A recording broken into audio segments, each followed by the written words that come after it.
Assalamualaikum warahmatullahi wabarakatuh. Perkenalkan, nama saya Syahmama Zaya Adrila dan saya akan menceritakan tentang Bilal bin Rabah al-Habasyi.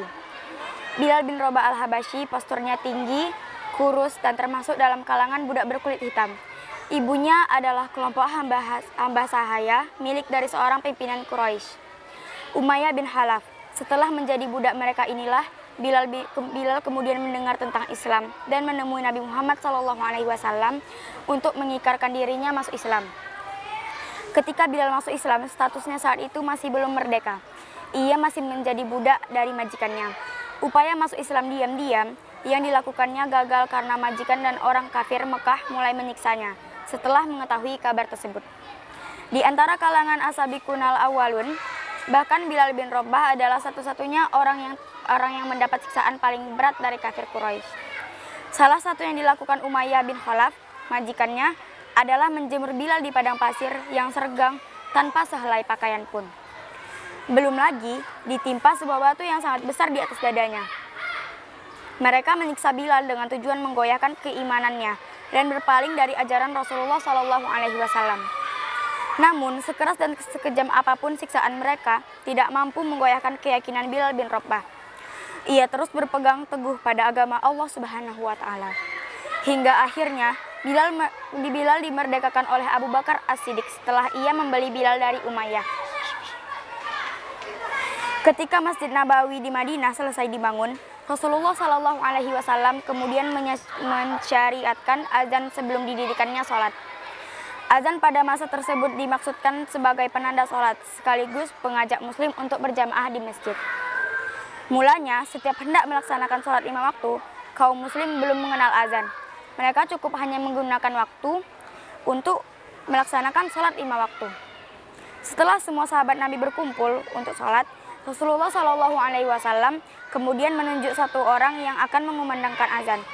Hingga Bilal bin Rabah yang terpilih untuk mengumandangkan azan dengan suara keras hingga terdengar di seluruh Madinah. Sosok Bilal bin Rabah memang sudah dikenal sebagai sahabat dari kalangan hamba sahaya yang memiliki suara merdu. Untuk itulah Bilal bin Rabah juga menyandang gelar muazin ar-Rasul. Assalamualaikum warahmatullahi wabarakatuh. Assalamualaikum warahmatullahi wabarakatuh. Saya Salsabila Aisyah akan menceritakan kisah tentang Ibnu Sina, bapak kedokteran modern dunia. Ibnu Sina atau yang lebih dikenal dunia barat dengan nama Avicenna mempunyai nama lengkap Abu Ali Husain bin Abdullah bin Hasan Ali bin Sina. Julukannya adalah Ar-Ra'ash, puncak gunung pengetahuan. Menurut Ibnu Khalil Khan, Al-Kifti dan Al-Baihaqi, Ibnu Sina lahir pada bulan Syafar 370 Hijriah atau Agustus 980 Masehi di desa Afsanah, Bukhara, Uzbekistan. Ayahnya Abdullah dan Sitaroh, ibunya merupakan keturunan Persia. Ibnu Sina memang telah memperlihatkan kecerdasan yang luar biasa sejak kecil. Selain mempunyai kemampuan analisa berpikir yang tajam, Ibnu Sina juga dikenal mempunyai daya ingat yang sangat kuat. Orang tua Ibnu Sina mulai memberikan pendidikan agama dan logika elementer sejak Ibnu Sina masih berusia 5 tahun. Pada usia 10 tahun, Ibnu Sina telah menghafal Al-Quran. Dia juga belajar fikih dan ilmu-ilmu syariat. Ibnu Sina memiliki kontribusi luar biasa dalam kemajuan bidang kedokteran dan berbagai cabangnya. Dia telah melakukan penelitian besar dan mendapatkan penemuan penting yang diabadikan oleh kedokteran. Berikut ini penemuan-penemuan Ibnu Sina di bidang kedokteran. 1. Dalam acara pengobatan. 2. Dalam mengobati orang yang tercekik kerongkongannya. 3. Dalam mengobati kepala yang terluka. 4. Dalam mengobati penyakit dalam. 5. Penemuan penyakit parasitik dan lain-lain. Meskipun semua kecerdasan berasal dari Allah, menurutnya kemampuan seseorang memperoleh pengetahuan menentukan cara pandangnya. Untuk mencapai itu, manusia perlu meningkatkan kehidupan mereka dengan mengembangkan keseimbangan antara kebutuhan fisik dan spiritual. Dengan iman menjadi salah satu beberapa bahan utama yang menopang kehidupan. Menurutnya, Allah sebagai titik tertinggi di antara intelek murni, tidak bertentangan dengan upaya manusia untuk mencari ilmu pengetahuan. Sebab dengan ilmu pengetahuan itu, manusia justru dapat lebih memahami keagungan Allah. Assalamualaikum warahmatullahi wabarakatuh. Assalamualaikum warahmatullahi wabarakatuh. Perkenalkan, nama saya Wahyu Rakyatnan dari SMP Taruna Islam, akan memberikan ceramah dengan judul apa saja yang dilakukan pada bulan Ramadan. Pada bulan Ramadan adalah bulan yang penuh berkah dan penuh rahmat yang diberikan oleh Allah Subhanahu wa taala. Apa saja sih yang kita lakukan pada bulan Ramadan? Yang pertama yaitu puasa. Puasa adalah memang kewajiban bagi seorang muslim yang dilakukan pada setahun sekali. Allah berfirman dalam Quran surah Al-Baqarah ayat 183.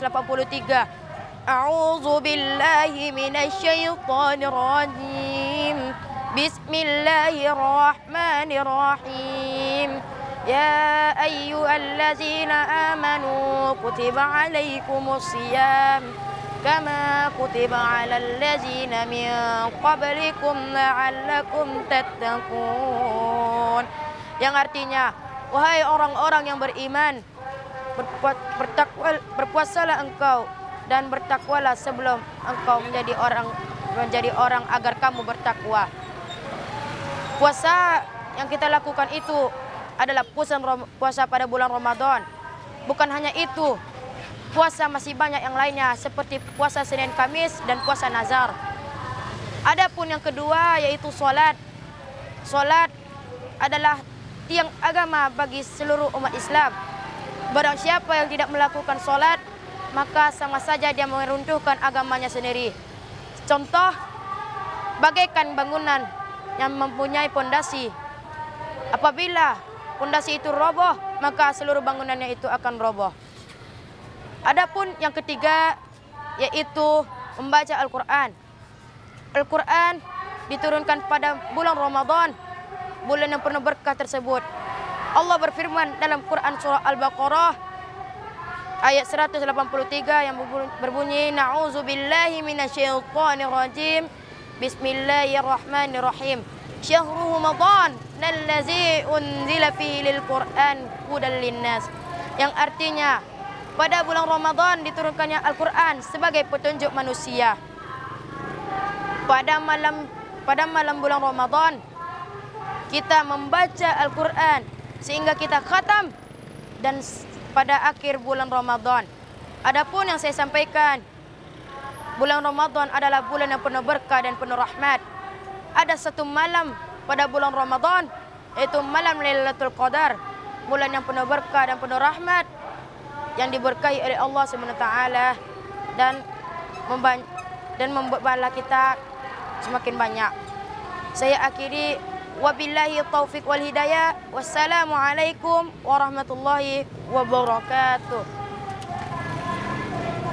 Assalamualaikum warahmatullahi wabarakatuh. Perkenalkan, nama saya Raditya Fariski. Masa muda Nabi Sulaiman. Nabi Sulaiman bin Daud merupakan anak dari Nabi Daud alaihissalam. Beliau diangkat menjadi nabi dan rasul pada tahun 970 sebelum Masehi. Al-Quran menjelaskan bahwa Nabi Sulaiman alaihissalam sejak usianya yang masih kecil telah menunjukkan kesalehan dan ketaatannya kepada Allah Subhanahu wa taala. Hadirnya Nabi Sulaiman di tengah-tengah keluarga merupakan anugerah bagi keluarganya, terutama bagi sang ayah, Nabi Daud alaihissalam. Menginjak masa remaja, Nabi Sulaiman menunjukkan kecerdasannya. Ini berkat doa sang ayah yang menginginkan agar diberi anak yang cerdas. Selain cerdas, Nabi Sulaiman dikenal sebagai sosok yang bijaksana dan dapat membuat keputusan yang adil. Suatu ketika, Nabi Daud dan Nabi Sulaiman bertemu dengan pemilik kebun dan pemilik kambing.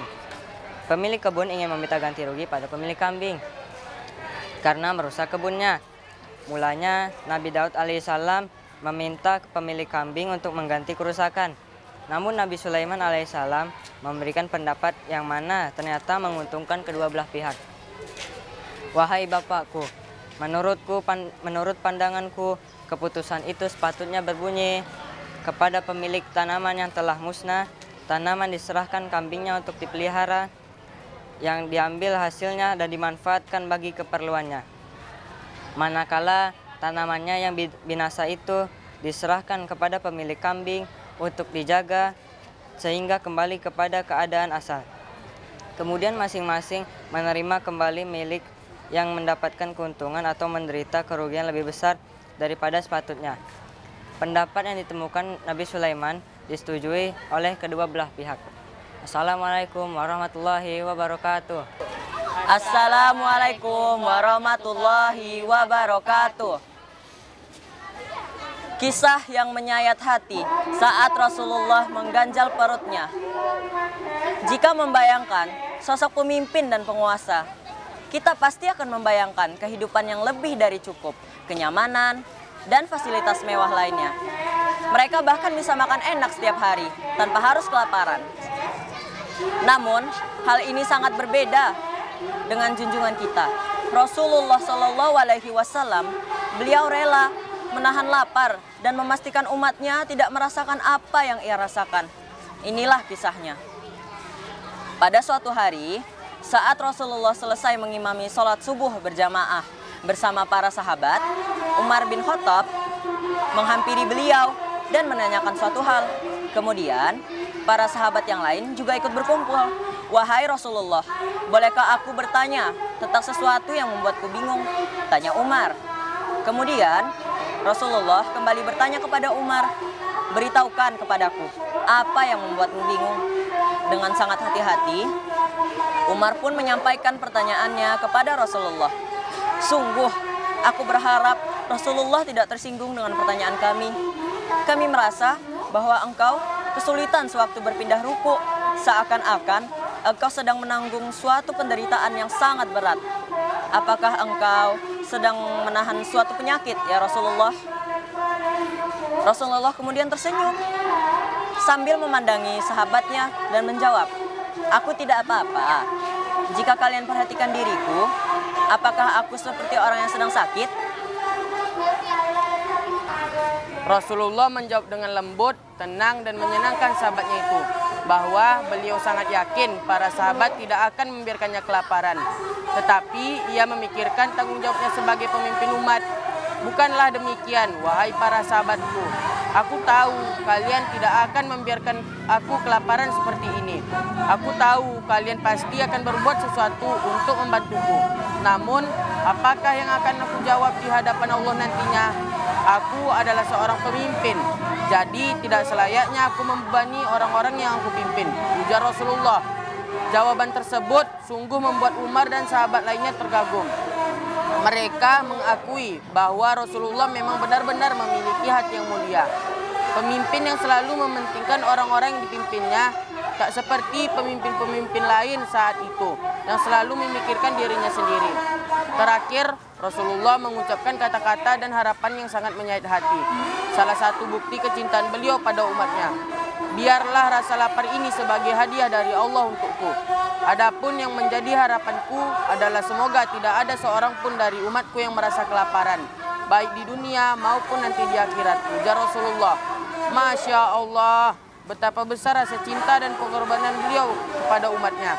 Batu-batu kecil itu telah menjadi saksi atas pengorbanan Rasulullah yang luar biasa. Semoga